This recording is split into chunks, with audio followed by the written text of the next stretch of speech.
Hi, Hi, how are you? I'm good, and yourself? I'm good. I'm good. So Look at like a proper psychologist. You look beautiful. I'm from work, so I was like, okay, before I change, let's do this. Okay, no problem. Am I audible enough? Yes, you are. Am I? Yeah, you are. So I was just skeptical because I wanted to use the mic or I don't know. So I was not sure whether I'm audible or not. No, you sound fine to me. You sound audible. Okay, no problem. Hi, my loves. So welcome to our lives. I am Valentia Mothakwa. I am a registered counselor with a C for CSA, and today we are going to be discussing we're going to be talking about mental health conversations.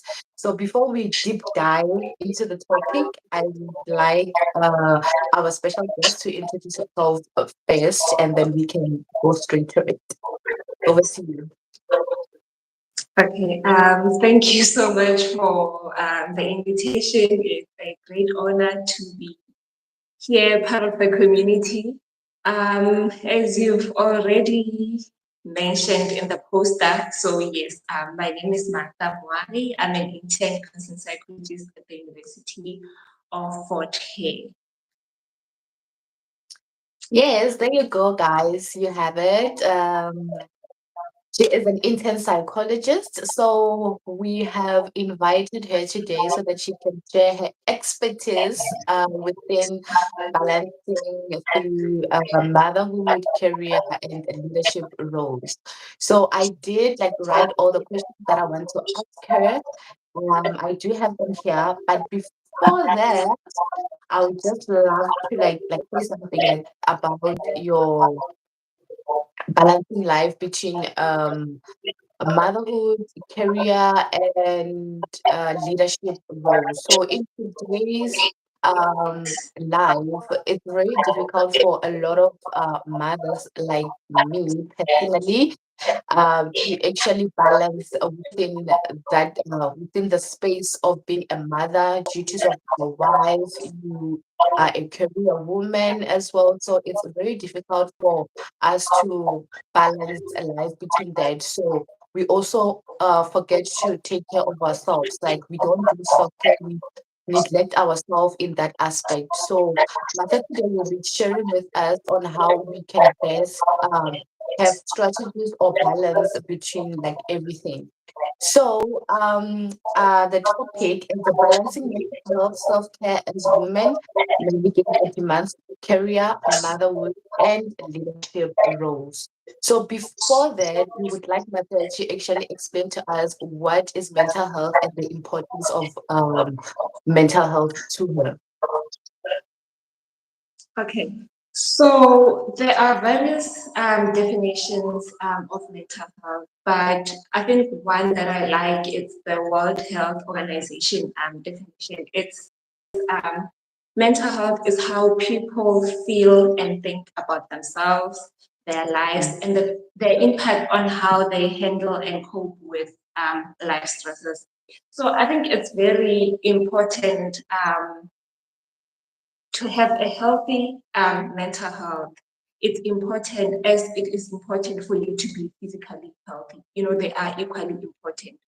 So for you to balance all your responsibilities, be either work, school, being a mother, being in various leadership roles, or being part of organizations and communities that demand you to to be hands-on and to um, to give them your all. So it is very important to have a healthy mental health. That's very true because in today's fast-paced world we often get overwhelmed of everything that happens in our lives, and we constantly put unnecessary pressure on ourselves like we would want to excel in all areas of our lives, maybe looking at how women are excelling in lives, forgetting that we also have to set goals for ourselves so that we can be able to reach a certain level.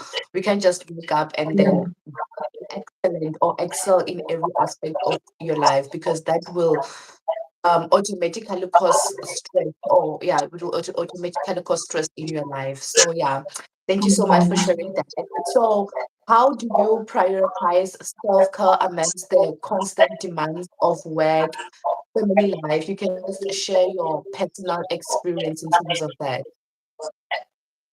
Um, I think my personal experiences, and I think you as an individual as well, or anyone else that will be in the live or will watch it later, it's Mm-hmm. important for you to identify what works for you as an individual. So for True. me, I might say, okay, um, going for a walk works for me, but you might say something different, like an ice cream date works for you. So there are a lot of self-care tips that are in place. So personally, for me, when I go out for a restaurant date, either a solo date or with someone else or family, retail therapy. Sometimes you just want to buy that one thing that you've been eyeing or something that you need.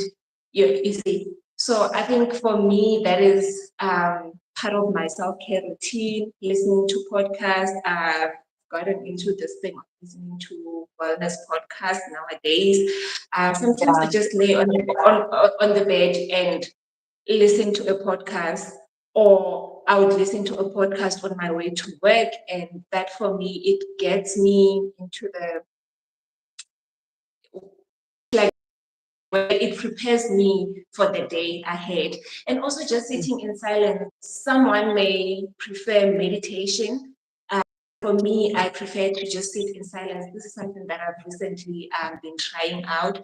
Just listening to my thoughts. It helps me in relaxing my mind and my body. So it's beneficial for your mental and physical health.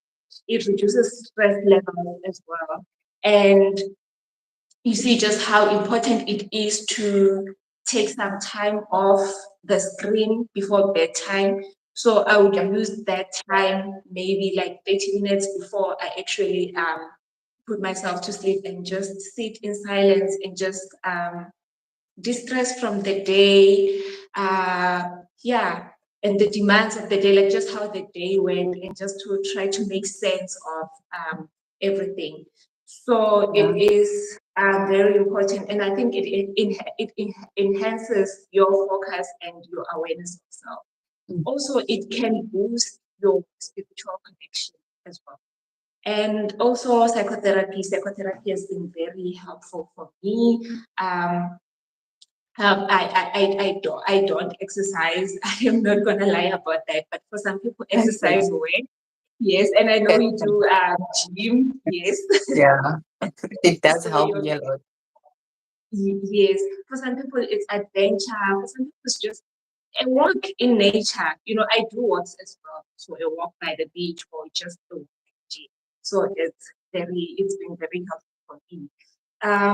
Spa dates, holiday, either a solo holiday. So just something that you feel like, okay, I can afford this. I will be able to do this. And I think if I do this, then my mind will be at peace. We also Mm. see the peak in skincare routines. A lot of people are Yeah. doing skincare routines nowadays, and that's part of self-care. Mhm. So all these things, they are interconnected. Either it's for your, so if skincare routine, you can say that, okay, it's your skin therapy, but it can also enhance your mind. It relaxes your mind. So all these things, they are interconnected. Right. Mm-mm.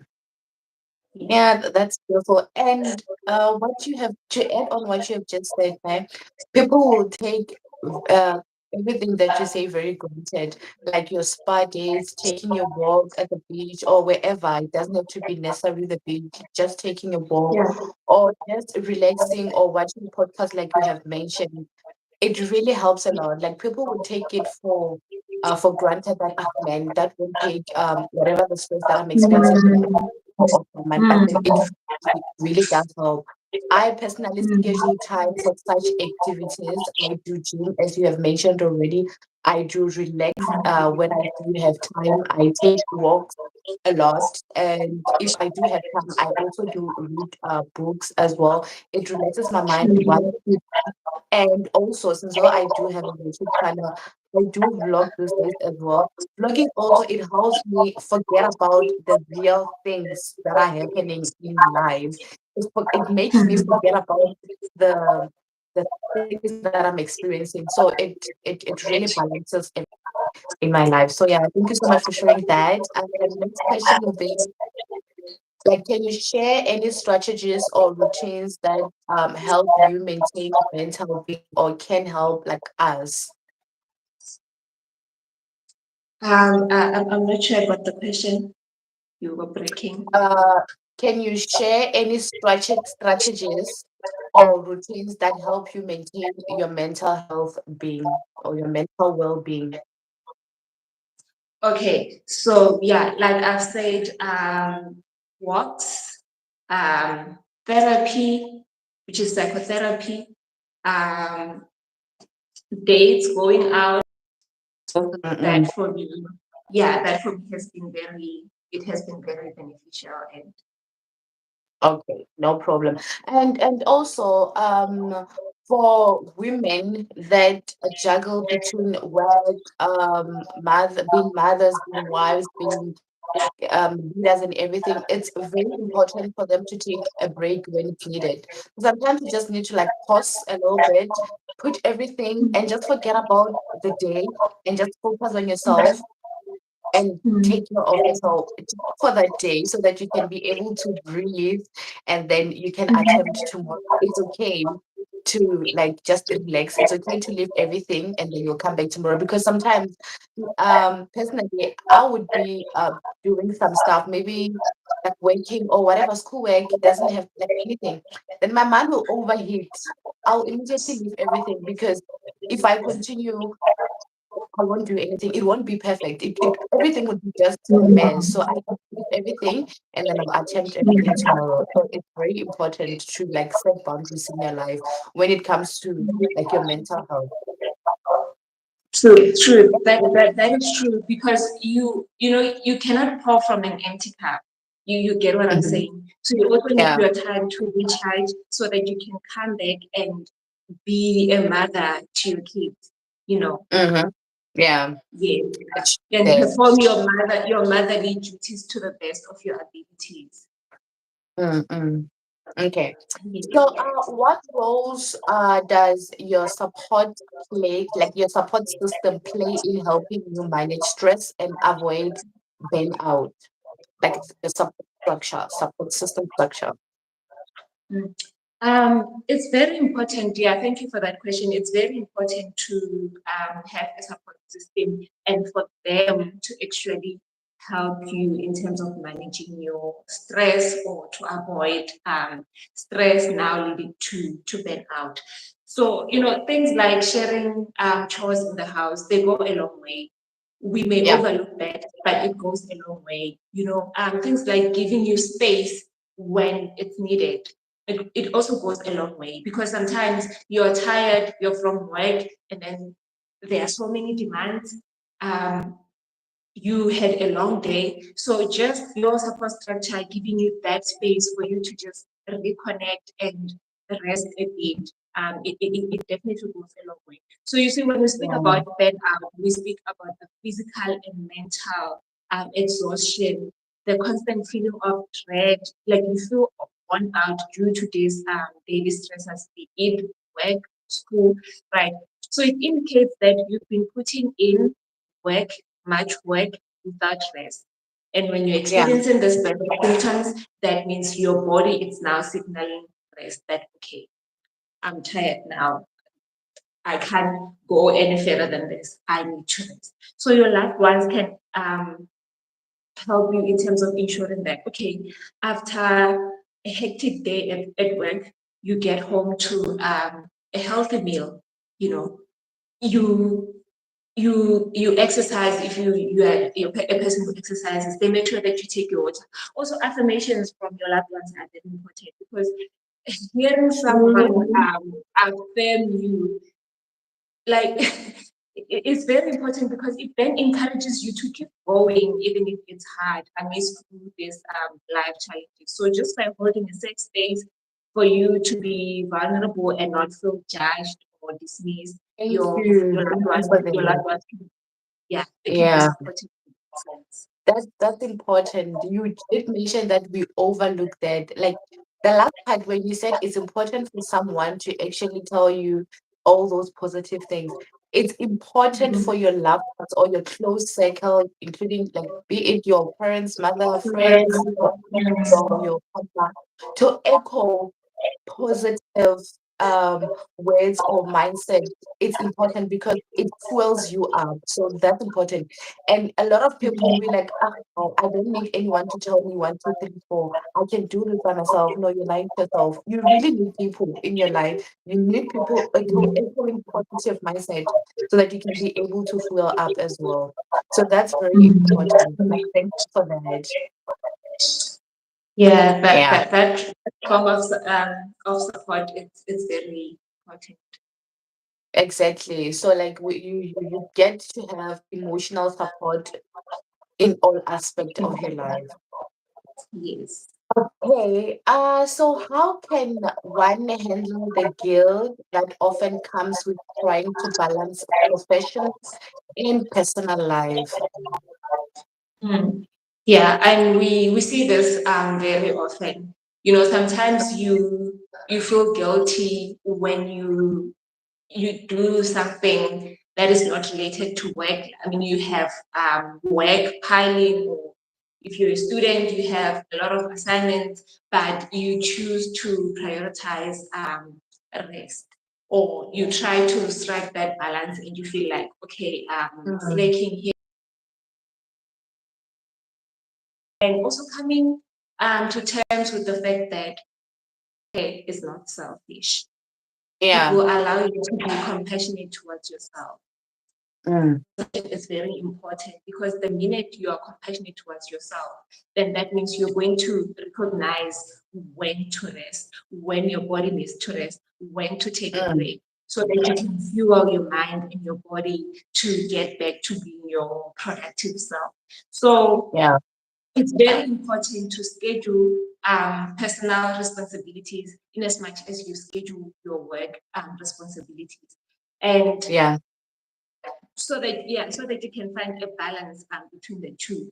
If like showing up for yourself while your work schedule seems to be tight or hectic, always remember that if you don't rest, your body will rest when it's time to rest. Like your body will give in. And when your body gives in at a very important time in your life, this may cause disruptions, because your body gives in when your submissions are due, you have deadlines, and then your body gives in. So there's disruptions that may lead to further distress. So it is very important to acknowledge that you need to rest when you have to, like, finding that balance. Okay. Yeah, and also like you need to also remind yourself that it's okay not to be okay. You will not excel or you will not be perfect in everything. And it's time for you to take a break. And then I also tell myself that like I don't have I try to let go of unrealistic expectations in real life. Because when you expect the things to happen like this and then you get disappointed, where will that take you? You end up being stressed, you end up being frustrated. So yeah, it's really tough. I think this will be okay. Yeah, we're getting there. So in what ways can one adjust expectations to maintain a healthy lifestyle? I think it's very important to set realistic and achievable goals for yourself. Mm, Sometimes we set this unrealistic goals, or they may seem realistic at that point in time, but mm, Yeah, but as time goes, you see that okay, my work is demanding. My school schedule is demanding as well. I don't think I'll be able to take a walk 5 times a week. I don't think I will be able to achieve this and that goal that I've set for myself.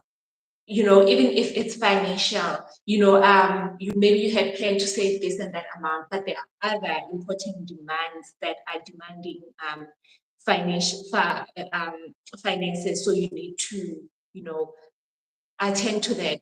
So it's very important to realize that even the goals that you set for yourself, like how we usually set goals at the beginning of the year, if it's May, March, and you feel like, okay, I don't think this goal is achievable, it's always okay to go back to the drawing board and see how you can make amendments in terms of making it now a realistic and achievable goal. Also, Yeah. learning to stop when it is time to do so. Sometimes we Yeah. push ourselves very hard. We push, there's a notion that you can achieve anything. Yes, we have that capability, but there are times where you feel like, okay, it seems like at this point I'm pushing myself very hard. So it's okay to take a step back to the drawing board and see what is it that you can do differently to achieve that certain goal, yeah, that you set for yourself. Yeah. Also, say no. Sometimes we struggle to say no. I think this comes from a personal experience. I used to struggle to say no. Like if there's something that needs my attention, I would always ensure that I avail myself, even though I know that, okay, um, I won't be able to finish an assignment, I won't be able to submit this and that, I won't be able to study for my exam if I'm going to be dedicating this and that time for this thing. So sometimes it's Mm. important to set those healthy boundaries for yourself, that you don't really have to do everything, just assess and see what is it that you can do at that point in time, and it's okay, so that you avoid suffering the consequences thereafter. Okay. Right. Thank you so much for that. And there's a saying that says sometimes good enough is truly enough. So yeah. One last question. It will be obviously the advisor. So, what advice would you give us or to other women who are struggling to find time for self-care in their busy life? Mhm. Yeah, I think, like I said, I'll always go back to this famous saying that self-care is not selfish. It is very important to take But some it's time for yourself. essential. Yes, to recharge, yeah, to recharge so that you can get back in the game, all fueled up, and also creating boundaries. Boundaries are very important. You Mm-hmm. know, for example, if you're a mother, most people expect that, or they have the conception that you have to be always there for your kids. But how yeah, yeah, I've mentioned this, yeah, in the other question, that how are you going to be there for your kids if you don't take time to recharge?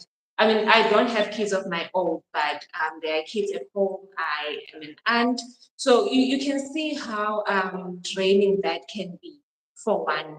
So imagine Yeah. if you don't take time to pour into your cup. How are you going Mm-hmm. to pour into your cup? So you need to learn that it's important to nurture yourself before you can nurture someone else, right? And Yes, yes. yeah, and also if you find yourself in a situation whereby you have a very tight schedule and you don't really like have time for self-care or time to take a break, relax, the thing is that time will never pop out from nowhere. You have to create time. You have to create time, even if it's just 30 minutes a day, if it's just Yeah. an hour a week, if it's twice a week, you know. So it's very important to create time. It doesn't have to be anything big, it doesn't have to be anything expensive, just those small little things. Even self affirmations, they do work, you know, just reminding yourself that you matter. Okay, thank you so much. So basically, we start with small, manageable activities that can help us with our mental health. And as you have had that, taking care of yourself, it's not selfish.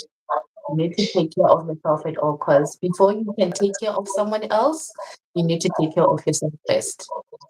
So, with that being said, I have learned a lot from Martha. I hope you did. I'm going to save this live. So, thank you so, so much, Martha, for coming through. And I really hope that there will be more lives that we can learn from you because I personally did learn a lot from you. So, this is it from me, my love. I'm going to save this live for everyone who did not or was not able to watch it because like people are also still at work right now. So yeah, thank you so much, guys. Is there anything you want to say? No, thank you so much for having me. And I just hope that everyone that will be watching this live later on will learn and will learn that it is important to take care of themselves before they take care of someone. And it is important to take breaks so that they can be productive and achieve to the best of their ability. Thank you so much. All right. Thank you so much, guys. Bye for me. Bye.